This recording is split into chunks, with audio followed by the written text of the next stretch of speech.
Em nome do Pai, do Filho e do Espírito Santo. Amém. Vinde, Espírito Criador, visitai as almas dos vossos fiéis. Enchei de graça celestial os corações que vós criastes. Vamos continuar dentro do cenáculo. Guiados por São João, estamos meditando por meio do seu Evangelho sobre as últimas horas de Jesus com os apóstolos. E lá no cenáculo, João está pertinho, junto de Jesus. E nós queremos, através das nossas meditações, cada vez, através da nossa vida, cada vez ficar mais perto dele. Na última meditação desse capítulo 14 de São João, nós víamos Filipe pedindo: mostra-nos o Pai, isso nos basta.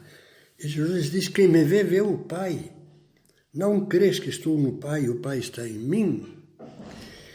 E logo depois continua, dizendo umas palavras que nos podem desconcertar um pouco, mas que podem ser um esclarecimento maravilhoso para nós. Veja.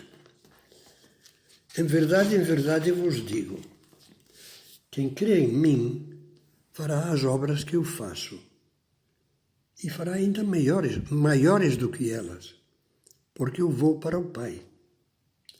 E o que pedirdes em meu nome, eu o farei, a fim de que o Pai seja glorificado no Filho. Se me pedirdes algo em meu nome, eu o farei. Impressionante. Jesus nos diz uma coisa que nos parece impossível. Fará, quem crê em mim, as obras que eu faço e até maiores do que estas. E nós, sem querer, pensamos nos milagres. Como é possível que diga isto? Não pode ser. Jesus fez milagres impressionantes, muitos, inúmeros, ressurreições de mortos. Diz que faremos coisas maiores. Mas é que nós nos esquecemos de que Jesus se queixava, de que apesar dos milagres não acreditavam nele. E quando, chegando já ao final do seu caminho terreno, quando se aproxima a paixão e o estão perseguindo e atacando por todos os lados e fazendo conjuração contra ele, Jesus diz àqueles que o tinham ouvido tantas vezes: se não acreditais nas minhas palavras, pelo menos acreditai pelas minhas obras, que eram esses milagres. Mas qual é a grande obra de Cristo, muito maior que os milagres? É essa transformação total de uma criatura pecadora num santo. Essa transformação que é a redenção do mundo, a purificação dos pecados e o envio do Espírito Santo, do Espírito de amor, do Espírito que é o próprio amor de Deus, o próprio Deus que Jesus derrama nos nossos corações para que nos santifique e faça de nós outros Cristos e nos cristifique, como diziam os antigos. O que Deus veio fazer à terra é isto. Os milagres eram apoio de credibilidade do que ele realmente estava fazendo e fez. E isso nos dá muita alegria. Olha, nesta terra, o único que nos pode dar alegria, paz. Uma paz aqui na terra grande já, incipiente, mesmo no meio das tribulações, mesmo no meio das dores, como agora tantas pessoas sofrendo nesta quarentena, mas mesmo através de todas essas coisas, Jesus aqui, se temos fé e lhe pedimos toda a graça de que precisamos, ele nos ajudará. E nós poderemos ser como essas pessoas que nos admiram, que nos deixam realmente desconcertados e depois admirados. Pessoas que vemos sofrer muito e que estão sorrindo, que estão alegres, como aquele rapazinho que sofria muito, estava à beira da morte e tinha dores muito fortes. E quando um padre amigo meu foi visitá-lo E eu vi-o sorridente e disse, felizmente, graças a Deus, você está um pouco melhor. Então já não dói tanto. Ele diz, não dói mais. Mas acontece que eu estou rezando e digo, sofro porque dói. Mas eu sorrio, Senhor, Jesus, porque te amo. Maravilha.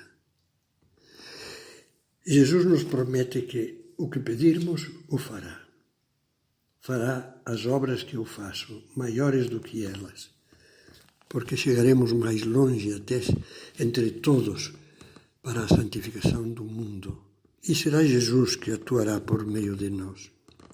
Mas primeiro a nossa santificação. E pode nos ajudar a continuar esta meditação o que diz, por exemplo, São Paulo, na carta aos Romanos, no capítulo 8. Se Deus está conosco, quem estará contra nós? Quem não poupou seu próprio Filho e o entregou por todos nós, como não nos haverá de agraciar em tudo junto com Ele? Quem acusará os eleitos de Deus? É Deus o que nos justifica, nos santifica. Quem condenará? Cristo Jesus, aquele que morreu, ou melhor, que ressuscitou, aquele que está, e agora repara nisso, aquele que está à direita de Deus e que intercede por nós. É isso fantástico, pensar, Jesus, depois da ascensão, está na glória de Deus, na glória da Trindade. Nunca deixou de estar como segunda pessoa da Santíssima Trindade, evidente. Pai, Filho, Espírito Santo. Ele é o Filho que se encarnou e se fez homem. Mas depois da ascensão, Jesus é glorificado. Entra no âmbito da Trindade também a humanidade de Cristo. E lá, a humanidade de Cristo, São Paulo nos diz, está sempre à direita, significa na intimidade, na proximidade máxima de Deus Pai, no caso. Ele está sempre olhando para nós, intercedendo por nós, pedindo por nós. Continua aquilo que a sua missão redentora, aquilo que fez aqui na terra, passando entre os homens e dando a vida por eles, por nós. O mesmo pensamento se encontra na carta aos Hebreus. Essa carta aos Hebreus que fala toda ela de que Jesus é sacerdote, é pontífice, aquele que estabelece a ponte entre Deus e os homens, porque Jesus estabeleceu a ponte em si mesmo, unindo em si mesmo a natureza humana e a divina, numa única pessoa, Cristo. E então, através de Cristo, único mediador, nós podemos ter acesso a Deus e Jesus pode fazer com que Deus venha até nós e nós sejamos templo de Deus, templo da Santíssima Trindade. Pois bem, a carta aos Hebreus diz: Jesus, visto que permanece para sempre, possui um sacerdócio sempiterno, que não acaba nunca.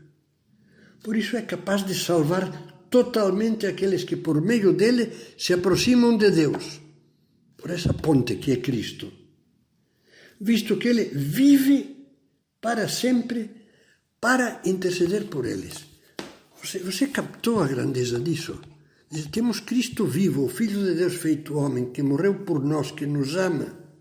Começávamos estas meditações pensando nisto, agora estamos na 10ª, que nos ama, e lá no céu continua, no seio da Trindade, Jesus humano, olhando para nós com carinho, com amor, olhando para nós e intercedendo por nós. E agora nos diz, tudo o que pedirdes, eu vos darei. Mas temos que entender essas palavras. Não podemos ser pessoas que ficam nas camadas superficiais. Há uma imagem que nos pode ajudar a compreender melhor. Há uma imagem muito antiga que São José Maria Escrivá gostava muito de utilizar. A dizer, Deus no seu amor é sempre, depois da nossa redenção, é sempre uma mão estendida para nós, à espera de que nós ergamos a nossa mão. estendamos a nossa mão procurando e agarrando-nos. E então Ele nos levanta e nos leva até Deus. E nos levará no fim da vida até o seio da Trindade, ao abraço da Trindade. Mas é preciso que nós levantemos a mão. E uma das maneiras importantes, não a única, mas uma das maneiras de nós levantarmos a mão é a oração. Sabendo que Cristo está conosco, pedir, pedir, pedir. Pedir com humildade, com uma súplica humilde. Pedir com uma fé confiante. Pedir cheios de boa vontade de fazer o que Deus nos pedir. Por seu lado, por sua parte. Senhor, que queres que eu faça? Eu te peço e estou disposto a fazer o que tu quiseres. Eu gostei, numa biografia do Papa Francisco, o autor, que se chama Mariano Fazio, ele comentava uma frase um pouco dura do Papa Francisco, mas muito boa.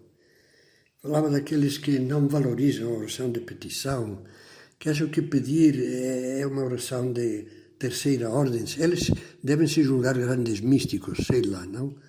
Os grandes santos pediram muito. E ele dizia que isso, desprezar a oração de petição, é a soberba mais refinada. Só quando somos pedinchões é que nos reconhecemos criaturas.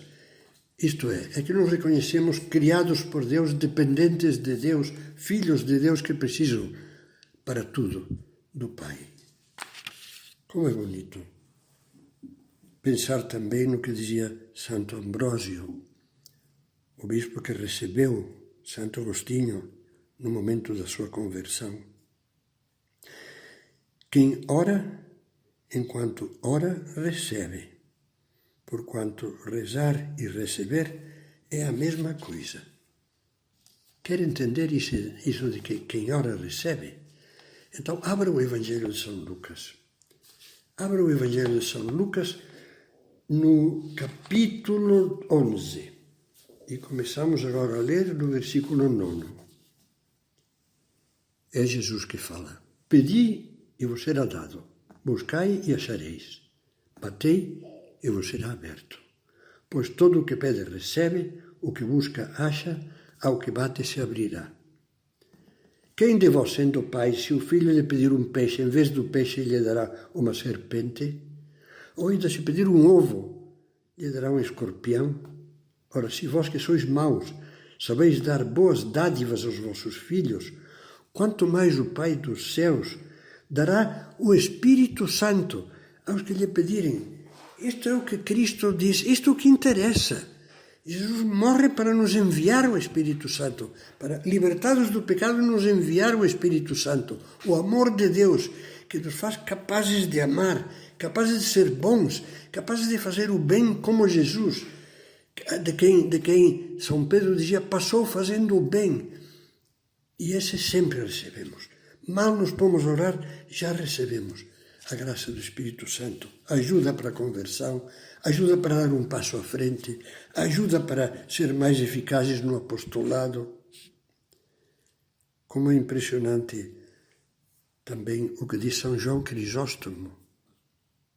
Nada há mais poderoso do que um homem que reza, porque se faz participante do poder de Deus. Olha, fique com esses pensamentos. Que Nossa Senhora nos ajude. Eu quero ainda lembrar essa segurança que tinha São José Maria, que passou a vida pedindo, pedindo, pedindo, com uma fé e uma humildade impressionantes. Que segurança nos tem que dar, dizia a oração. Rezar. Rezar é o sistema. E depois, trabalhar com serenidade e alegria. Que Nossa Senhora, medianeira de todas as graças, subordinada a Jesus, mas medianeira junto de Jesus, nos ajude a fazer o que Cristo nos diz na última ceia.